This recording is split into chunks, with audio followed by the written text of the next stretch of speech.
चलिए आज एक ऐसे प्राचीन ग्रंथ की कहानी में उतरते हैं जिसे सिर्फ एक किताब नहीं बल्कि एक जीती जागती शक्ति माना जाता है। एक ऐसी शक्ति जिसमें सचमुच बदलाव लाने की ताकत है। सोचिए, ये एक ऐसा सवाल है जो हर जमाने में लोगों को परेशान करता आया है। हमारी आज की कहानी भी इसी सवाल से शुरू होती है और हमें एक ऐसे जवाब तक ले जाती है जिसके बारे में शायद ही किसी ने सोचा होगा। कहानी के जो नायक हैं देवर्षि नारद, वो इस समस्या को लेकर बहुत ही ज्यादा चिंतित थे। वो एक ऐसे आध्यात्मिक उपाय की तलाश में थे जो इस मुश्किल दौर का, इस अशांत युग का इलाज कर सके। तो नारद की ये जो खोज थी, ये शुरू कहां से होती है? वो अपना ये बड़ा सा सवाल लेकर पहुंचते हैं 4 ज्ञानी कुमारों के पास। नारद एक ज्ञान यज्ञ करना चाहते थे। अब रुकिए, ये वो वाला यज्ञ नहीं है जिसमें आग में कुछ डाला जाता है। नहीं, ये था ज्ञान का यज्ञ और इसका माध्यम थी एक कहानी, एक ऐसी कहानी जो दुनिया को फिर से ठीक कर सके। और नारद को जो जवाब मिला ना, वो बड़ा ही हैरान करने वाला था। 4 कुमारों ने उन्हें बताया कि दुनिया को ठीक करने का जो उपाय है वो कोई कर्मकांड या कोई तीर्थ नहीं बल्कि एक खास ग्रंथ है। और वो खास ग्रंथ था श्रीमद् भागवतम। अब सवाल ये उठता है कि भाई आखिर इस ग्रंथ में ऐसा क्या है?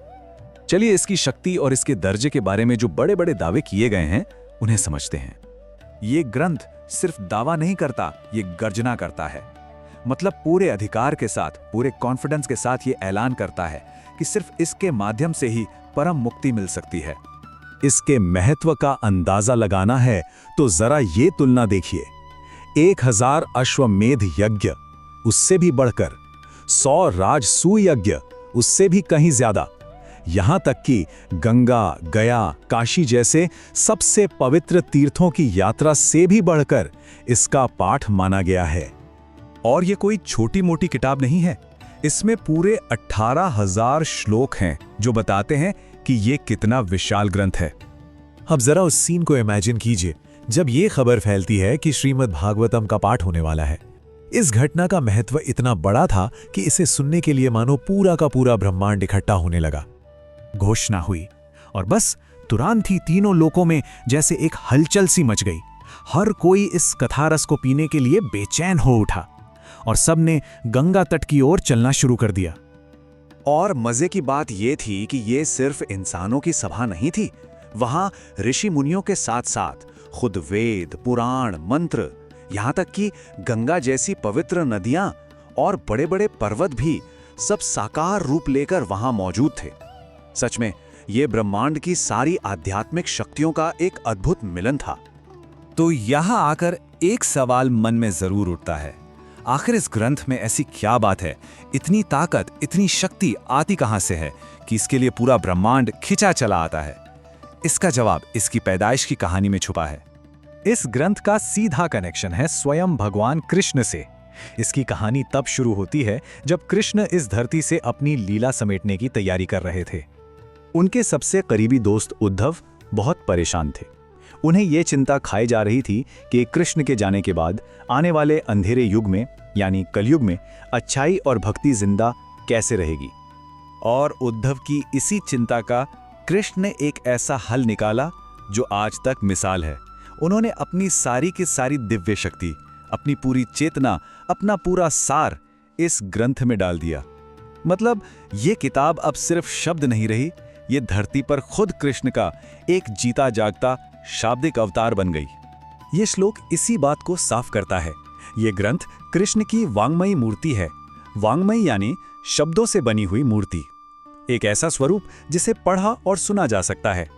ये सिर्फ कृष्ण के बारे में नहीं है, ये स्वयं कृष्ण है। तो चलिए अब कहानी के उस हिस्से में चलते हैं जहां इस ग्रंथ की कही सुनी बातें नहीं बल्कि इसकी जीती जागती शक्ति का सबूत मिलता है एकदम आंखों के सामने। अभी तक जो भी बातें हो रही थी वो सब थ्योरी थी, पर अब वो हकीकत बनने वाली थी। जैसे ही कुम्हारों ने भागवत के महत्व को समझाना पूरा किया, सभा में कुछ ऐसा हुआ जिसकी किसी ने उम्मीद नहीं की थी। अचानक पूरी सभा में एक बहुत ही मीठी सी आवाज गूंजने लगी जिसमें भगवान कृष्ण के नामों का जाप हो रहा था। हर कोई हैरान था कि आखिर ये आवाज आ कहां से रही है। और फिर सबके देखते ही देखते कहानी के सार से, उसके अर्थ के अंदर से एक बहुत ही तेजस्वी दिव्य युवती प्रकट हुई। वो भीड़ में से नहीं आई थी, वो सीधे कहानी के दिल से पैदा हुई थी। ये युवती और कोई नहीं, खुद भक्ति थी, जो कलयुग के असर से बूढ़ी और कमजोर हो चुकी थी। वो इस कथा के अमृत को पीकर फिर से जवान और ताकतवर हो गईं।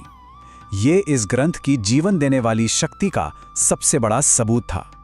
तो देखिए, यहाँ सबसे जरूरी बात समझने वाली ये है कि इस ग्रंथ की शक्ति सिर्फ बताने वाली नहीं है।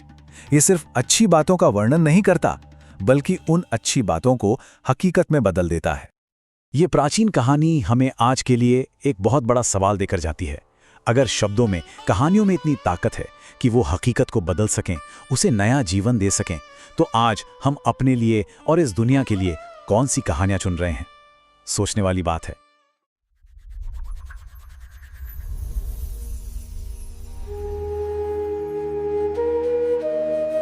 नमस्कार। आज हम एक बहुत ही खास स्रोत सामग्री पर थोड़ी गहराई से बात करने जा रहे हैं। नमस्ते। ये है पद्म पुराण के उत्तरखंड से लिया गया श्रीमद् भागवत महात्म्य का 3रा अध्याय। जी हाँ, और यह अध्याय बहुत महत्वपूर्ण है क्योंकि इसमें नारद मुनि और सनत कुमारों के बीच एक बहुत ही रोचक बातचीत का वर्णन है। हाँ, और ये पूरी बातचीत श्रीमद् भागवत कथा की महिमा, उसकी ग्रेटनेस और उसे सुनने के क्या फायदे हैं, इस पर केंद्रित है। बिल्कुल, खासकर आज के समय के लिए, जिसे हम कलयुग कहते हैं। इसमें बताया गया है कि भाई सिर्फ सुनने भर से क्या लाभ हो सकता है और इसकी तुलना दूसरे धार्मिक कामों से कैसे की गई है। तो इस चर्चा का हमारा उद्देश्य यही समझना है कि इस पुराने संवाद में भागवत को इतना ऊंचा दर्जा क्यों दिया गया। देखते हैं नारद मुनि के सवालों से क्या परतें खुलती हैं और कैसे ये कथा, जैसा आपने कहा, भक्ति, ज्ञान और वैराग्य को फिर से जगा सकती है। हाँ, ये सिर्फ तारीफ नहीं है। यह अध्याय ये भी बताता है कि सुनने का सही तरीका क्या है, सबसे बढ़िया जगह कौन सी है और क्यों इसे बाकी सब धर्म कर्म से ऊपर माना गया है। और हाँ, एक बड़ी दिलचस्प घटना भी होती है बीच में, जो इसकी शक्ति का सबूत देती है। अच्छा, तो चलिए फिर शुरू करते हैं। इस संवाद की परतों को खोलते हैं और देखते हैं कि नारद मुनि और कुमारों की ये बातचीत हमें क्या सिखाती है। शुरुआत होती है नारद मुनि के एक संकल्प से, है ना? जी, नारद जी देखते हैं कि भाई समय के साथ भक्ति, ज्ञान, वैराग्य ये सब थोड़े कमजोर पड़ गए हैं, ढीले पड़ गए हैं। तो उन्हें फिर से स्थापित करने के लिए वो शुकदेव जी वाली जो भागवत कथा है, उस पर आधारित एक ज्ञान यज्ञ करना चाहते हैं। ज्ञान यज्ञ ज्ञान का यज्ञ। हाँ, सामान्य यज्ञ नहीं बल्कि ज्ञान का। और इसी के लिए वो सनत कुमारों के पास जाते हैं सलाह लेने। उनके मन में कुछ सवाल हैं, प्रैक्टिकल सवाल। जैसे कि भाई ये यज्ञ करें कहाँ, कौन सी जगह ठीक रहेगी, और ये जो भागवत कथा है जिसे शुक्र शास्त्र भी कहा गया है, इसकी असली महिमा क्या है, क्यों है ये इतने खास, और कितने दिन में सुनना चाहिए, कोई टाइम लिमिट है, और सबसे जरूरी तरीका क्या है, कोई नियम कानून है। बिल्कुल, ये सवाल दिखाते हैं कि नारद जी बस फॉर्मेलिटी नहीं करना चाहते, वो इसे सही ढंग से पूरे श्रद्धा से करना चाहते हैं। और यहीं से कुमारों का जवाब शुरू होता है, जो हमें इसकी गहराई बताता है। तो सबसे पहले जगह की बात हुई, कहाँ करना है यज्ञ? जी, कुमार कहते हैं कि सबसे उत्तम जगह है गंगा द्वार, हरिद्वार के पास आनंद धाम का एक तट। आनंद तट? हाँ, और उस जगह की खूब तारीफ भी करते हैं। कहते हैं कि वो जगह ऋषियों सिद्धों से भरी रहती है, तरह तरह के पेड़ पौधे, लताएं हैं, मुलायम रेत है, और सबसे बड़ी बात, एकांत है, पवित्र है। और एक बात और कही उन्होंने कि वहाँ वैर भाव नहीं रहता। हाँ, ये बहुत खास बात है। कहते हैं वहाँ के माहौल में ही ऐसी शांति है कि जीवों के मन में एक दूसरे के लिए कोई दुश्मनी, कोई वैर रहता ही नहीं। अपने आप में ये बड़ी बात है। सही है। और फिर कुमार एक भविष्यवाणी करते हैं। नारद जी से कहते हैं कि आपको वहीं यज्ञ करना चाहिए, क्योंकि वहां एक अपूर्व, एकदम अनोखी और रस भरी कथा होगी। अच्छा। और उस कथा को सुनकर जो भक्ति, ज्ञान और वैराग्य है ना, जो आज बूढ़े और कमजोर दिख रहे हैं, वो फिर से जवान हो जाएंगे। अरे वाह, ये तो कमाल की बात है। भागवत कथा एक तरह की संजीवनी है इन गुणों के लिए। बिल्कुल, जैसे ही कई कथा शुरू होती है, ये तीनों भक्ति, ज्ञान, वैराग्य वहां पहुंच जाते हैं और कथा का रस पीकर फिर से ताजे, शक्तिशाली हो जाते हैं। ये सिर्फ कहानी नहीं लगती, ये तो गहरा संकेत है कि कथा सुनने वाले के अंदर भी ये गुण जाग जाते हैं। सही कहा आपने। खैर, ये सुनकर नारद जी और कुमार फौरन उस आनंद तट पर पहुंच जाते हैं, गंगा किनारे। और उनके पहुंचते ही जैसे धूम मच जाती है। तीनों लोकों में खबर फैल जाती है, भूलोक, देवलोक, ब्रह्मलोक, हर जगह हलचल। हलचल क्या, समझिए उत्सव की तैयारी। श्रीमद् भागवत कथा जिसे अमृत कहा गया है, उसे पीने के लिए बड़े बड़े वैष्णव भक्त, महान ऋषि मुनि सब दौड़े चले आते हैं। नाम भी गिनाए हैं कई। हाँ, कई बड़े नाम हैं, भृगु, वशिष्ठ, च्यवन, गौतम, मेधातिथि, देवल, विश्वामित्र, व्यास, पराशर, यहाँ तक कि सुखदेव जी भी। और अकेले नहीं, अपने बेटों, शिष्यों, पत्नियों, सबके साथ। और बात सिर्फ ऋषियों तक नहीं रुकी, मतलब वेद, वेदांत, मंत्र, तंत्र, पुराण, शास्त्र, ये सब भी आ गए जैसे जिंदा होके। हाँ, बिल्कुल ऐसा ही वर्णन है। ज्ञान का पूरा भंडार समझिए मूर्त रूप लेकर वहां मौजूद है। गंगा जैसी नदियां, पुष्कर जैसे सरोवर, दिशाएं, जंगल, पहाड़, देवता, गंधर्व, दानव भी, सब के सब। कमाल है, जैसे पूरा ब्रह्मांड ही गवाही देने आ गया हो कि ये कथा कितनी महत्वपूर्ण है। सही। और ये भी लिखा है कि अगर कोई अपनी महानता के घमंड में नहीं आ रहा था तो भृगु ऋषि खुद गए, उन्हें समझाया बुझाया और सभा में लेकर आए। अच्छा, मतलब ये ज्ञान सबके लिए है, कोई छोटा बड़ा नहीं। बिल्कुल। और सभा की व्यवस्था भी बताई है। कुमारों को सबसे ऊंची सीट दी गई, नारद जी उनके सामने, फिर आगे भक्त, संत, सन्यासी, ब्रह्मचारी, एक तरफ ऋषि, दूसरी तरफ देवता, फिर वेद, उपनिषद, तीर्थ, स्त्रियां, सब अपनी अपनी जगह पर। और माहौल कैसा था? एकदम भक्तिमय, उत्सव जैसा। चारों तरफ जय जयकार, नमस्कार, शंख बज रहे हैं, फूल बरस रहे हैं। देवता तो अपने विमानों से स्वर्ग के कल्प वृक्ष के फूल बरसा रहे थे। अद्भुत नजारा रहा होगा। सच में। तो जब सब शांत होकर ध्यान लगाकर बैठ गए, तब कुमारों ने नारद जी को भागवत की महिमा समझानी शुरू की। हाँ, और शुरुआत ही बड़े दमदार वाक्य से की। कहा, नारद, अब हम तुम्हें उस शुक शास्त्र यानी भागवत की महिमा सुनाते हैं जिसके सुनने मात्र से मुक्ति हाथ में आ जाती है। सुनने मात्र से मुक्ति, ये तो बहुत बड़ी बात है। आमतौर पर तो कर्म, ज्ञान, योग, कितनी साधना करनी पड़ती है। हाँ, यही तो इसकी खासियत बताई गई है। कुमार आगे कहते हैं कि भागवत कथा का हमेशा सेवन करना चाहिए, मतलब बार बार सुनना या पढ़ना चाहिए। क्यों? क्योंकि ऐसा करने से श्री हरि, भगवान विष्णु या कृष्ण, वो सुनने वाले के दिल में आकर बस जाते हैं, स्थायी रूप से। अच्छा, और क्या खास बातें बताई? कई बातें हैं, जैसे ये ग्रंथ 18,000 श्लोकों का है, इसमें 12 स्कंद हैं, इसमें मेनली राजा परीक्षित और सुखदेव जी का संवाद है। और ये कि जब तक इंसान के कान में थोड़ी देर के लिए भी ये कथा नहीं पड़ती ना, हाँ, तब तक वो बेचारा अज्ञान में, दुनिया के चक्कर में भटकता ही रहता है। जन्म मृत्यु। और फिर वो तुलना करते हैं, कहते हैं दुनिया में और भी बहुत शास्त्र पुराण हैं जो कंफ्यूज कर सकते हैं, उनको सुनने से क्या लाभ। अकेला भागवत ही है जो डंके की चोट पर कहता है कि मैं मुक्ति दूंगा। अच्छा, ये दावा है इसका। बिल्कुल।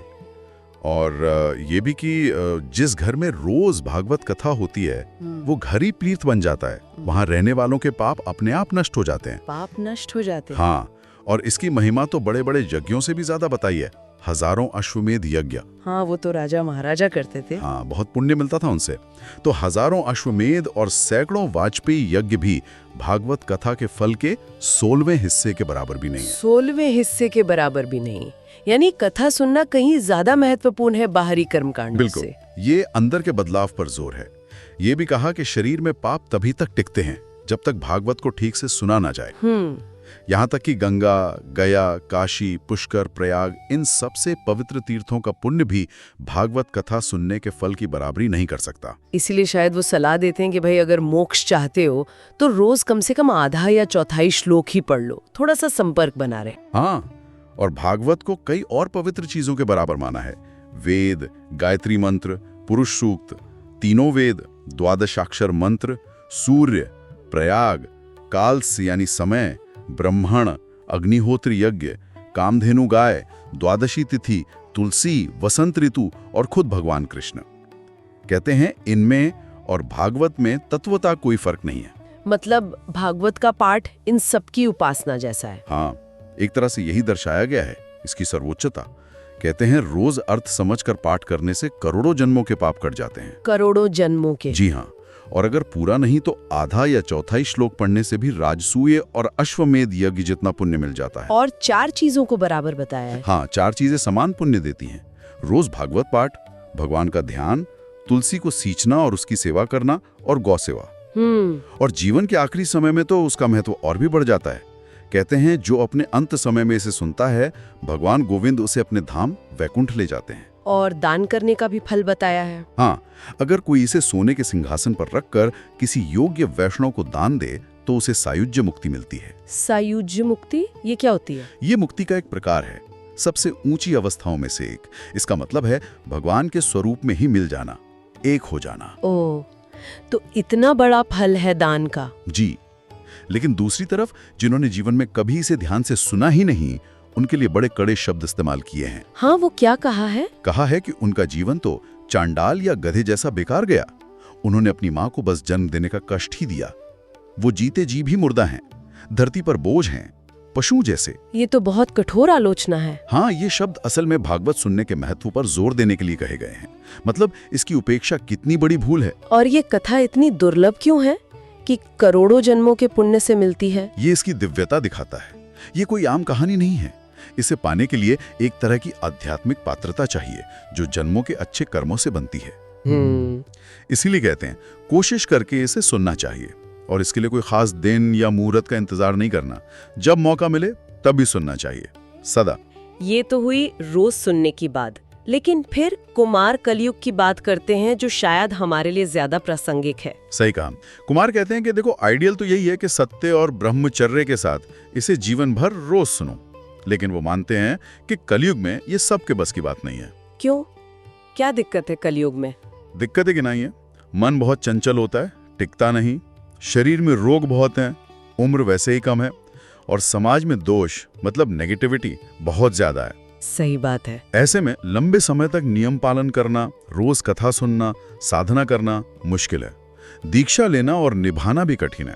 तो फिर उपाय क्या है? इसी मुश्किल को देखते हुए कहते हैं शुकदेव जी की आज्ञा से ही एक खास तरीका निकाला गया, सप्ताह श्रवण। सप्ताह श्रवण मतलब 7 दिन में सुनना? जी, 7 दिनों में एकाग्रता के साथ पूरी भागवत कथा सुनना। अच्छा, तो ये एक तरह का मतलब कॉन्सेंट्रेटेड कोर्स हो गया। बिल्कुल, ये कलयुग के लोगों की हालत देखकर बनाया गया आसान रास्ता है, और इसका फल भी उतना ही बताया है। जो फल रोज श्रद्धा से सुनने का मिलता है, वही फल 7 दिन विधि से सुनने का मिल जाता है। यहाँ तक कि तप, योग, समाधि से भी ज्यादा। हाँ, कहते हैं जो फल इनसे भी मुश्किल से मिलता है, वो सप्ताह श्रवण से अनायास मतलब बिना ज्यादा मेहनत के मिल जाता है। कमाल है। और कुमार तो इसका जोर शोर से ऐलान करते हैं।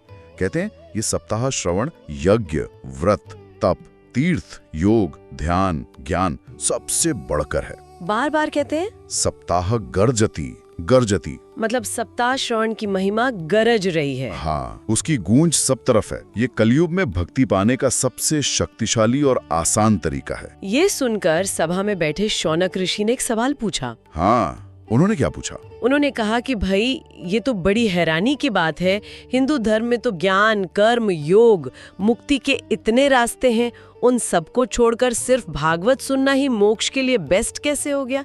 इसका कारण क्या है? बहुत लॉजिकल सवाल है। इसका जवाब सूत जी देते हैं और एक बहुत जरूरी घटना बताते हैं।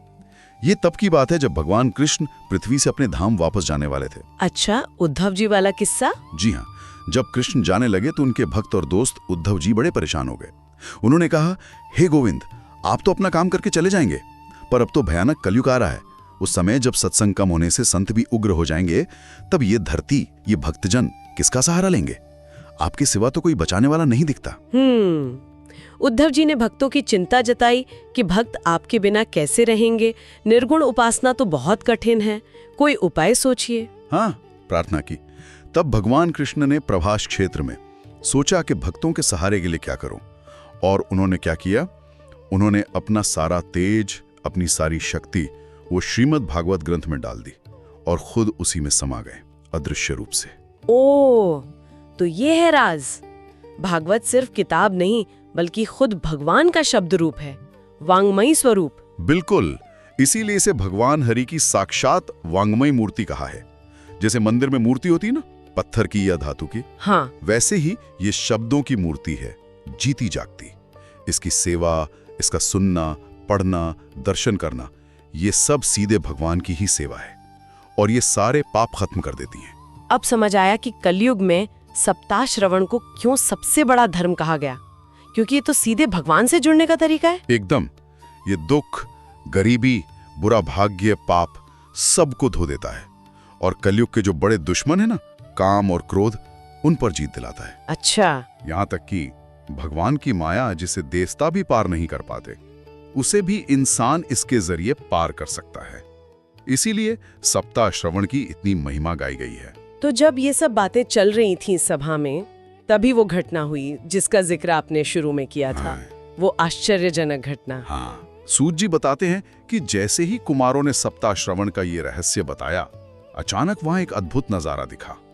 प्रेम का साक्षात रूप भक्ति देवी खुद वहां प्रकट हो गई। भक्ति देवी प्रकट हो गई? हाँ, और अकेली नहीं, उनके साथ उनके दोनों बेटे ज्ञान और वैराग्य वो भी थे। अरे, और वो कैसे थे?